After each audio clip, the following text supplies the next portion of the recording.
students, hope all of you are doing well. Today I am going to discuss about revision test question number 3. Okay, so at first I will discuss one by one each of the questions.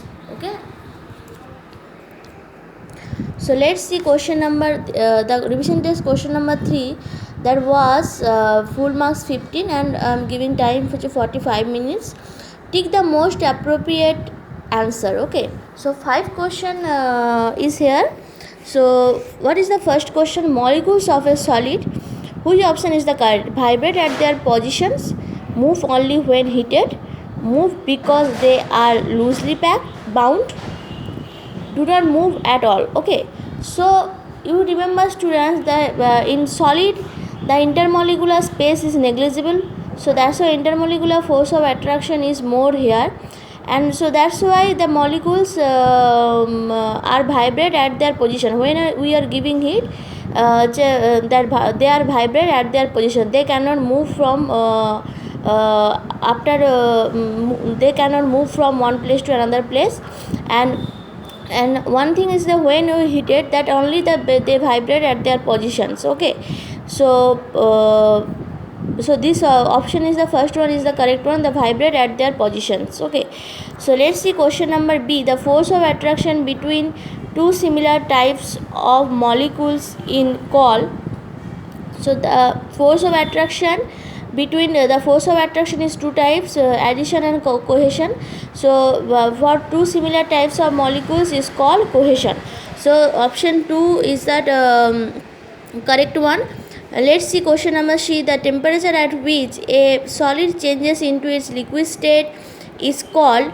So the temperature at which solid changes into liquid, so means actually the melting. So at temperature at which, so I told you when that question is asking about the temperature at which, means is talking about one point, so that is actually that melting point. So because that conversion in between solid to liquid, so that's why it's melting.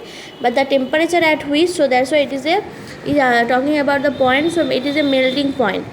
How does the kinetic energy of a molecules in a substance change with a decrease in its temperature? So you know that the kinetic energy of a molecules is directly proportional to temperature. So when temperature decreases, so that means the kinetic energy of a molecules also it will decrease.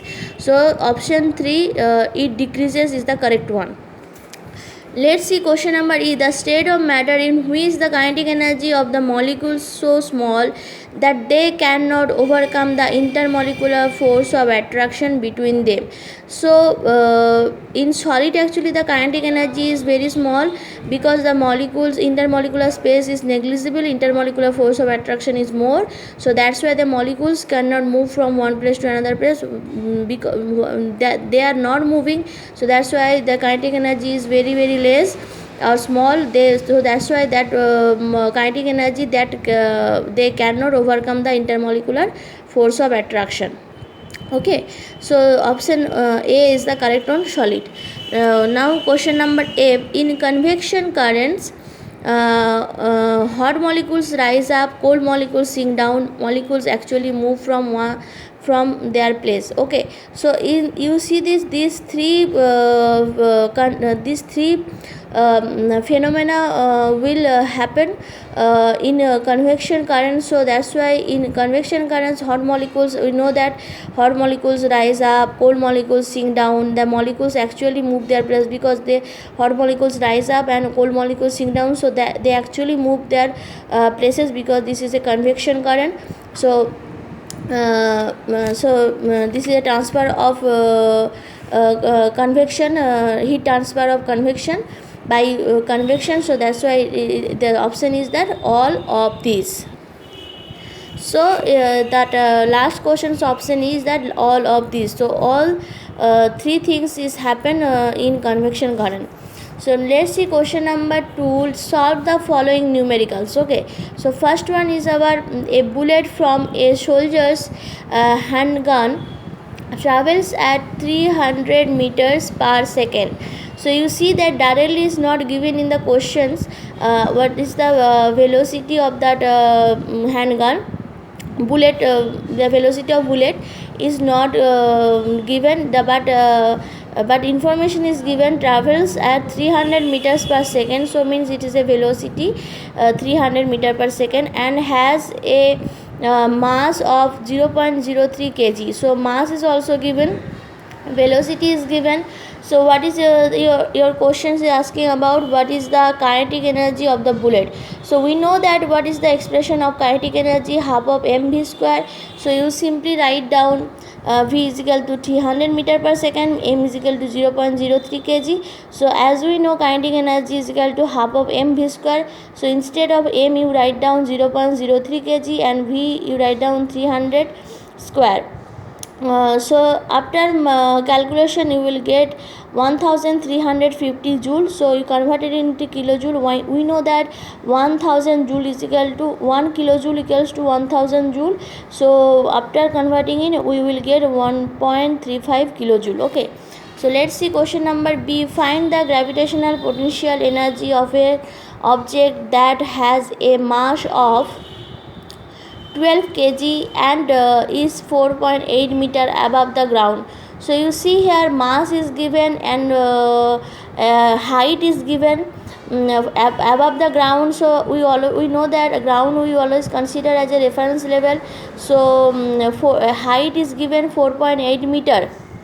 So how can you solve it? We know that, as we know, gravitational potential energy is equal to mgh.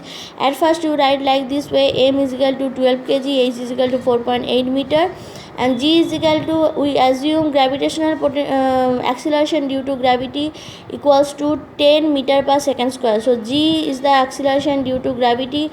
We assume g is equal to 10 meter per second square. So as we know, gravitational potential energy is equal to mgh. Instead of this m, g and h you put the values, and after calculation you will get 576 joule. Okay, let's see question number C. A mango on a tree has a gravitational potential energy of 180 joule and a mass of 0.36 gram. How high from the ground is the mango placed on the tree? Okay, so see here student, so at first you write down the gravitational potential energy is equal to 180 joule and m is equal to 0.36 gram. So this unit is in SI, this unit is in CGS, so we have to convert it into in same system of unit. So 0.36 gram is equal to how much kg? 0.36 divided by 1000 kg, so means 0.00036 kg. So as we know, gravitational potential energy is equal to mgh. Instead of gravitational potential energy you write down 180 joule, and m, instead of m you write down this value. G is the acceleration due to gravity, and you know that g is equal to 10 meter per second square, and h we have to find out. So after calculation you will get 50,000 meters. So 50,000 meter means we have to convert, because 1 kilometer is equal to 1000 meters, so 50,000 means 50 kilometer. Okay, so this is the answer. So let's see question number question number D. A container with a mass of 14.5 kg sits on the floor. How high would you need to lift it for it to have a gravitational potential energy of 435 joule? Okay, so how can you solve this problem? So m is equal to 14.5 kg, gravitational potential energy is equal to 435 joule, and h is we have to find out. So g, assume g equals to 10 meter per second square. So as we know, gravitational potential energy is equal to mgh. You put those values here, and after simplification I will just you will get 3 meter. Okay, so last question of our test paper.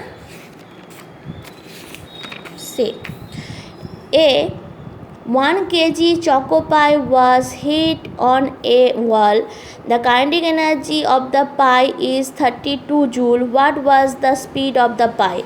Okay, so simply you just write down mass is equal to 1 kg, kinetic energy is 32 joule, and V we have to find out. So how can you find out? As we know, kinetic energy is equal to half of mv square. So instead of kinetic energy you put those values, 32 joule, and instead of m you put those values, and after simplification you see this v square is equal to 64 meter square per second square. So v is equal to root over 64 a meter per second, so 8 meter per second. So v is equal to 8 meter per second is the velocity of that choco pie.